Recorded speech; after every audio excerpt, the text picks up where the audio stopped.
Ichaja marca chirenaka ya kayatia uraki.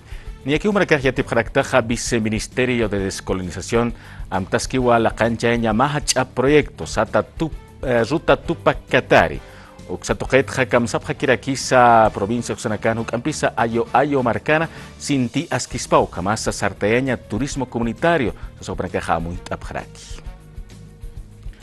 Gobierno Nacional, Viceministerio de Descolonización Toquewa Bactayaskima Hachamtawi Hachanchañataki Tupac Katari Hilir Malkunsar, Nakawipa, Sutinchata Ruta de Tupac Katari. Uxa Toquetjayo Ayo Marcan Hakasir Malkuna Caja, Caucantej Yuruaiki Juliana Pasa Tupac Katari, Sapjewa, Sintias Kispawa la cancha eña Akamtawi, Ukamata Unteñataki Tupac Katari Sarnakawipa, Ukamaraki Ahuawi Nakapa.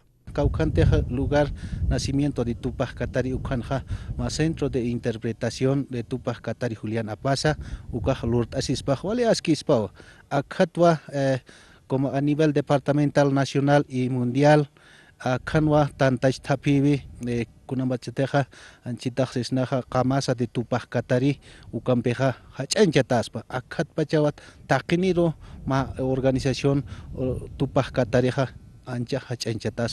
Central Agraria Ayo Marcata Amuitiwa, Ruta Tupac Katari Walwa Yanaptaspa Comunidades Marcanacaro, Turismo Comunitario Sartawimpi. Nanacaja como verdaderos nietos de Tupac Katari Pinsapa, más proyecto Utaspa, ¿no?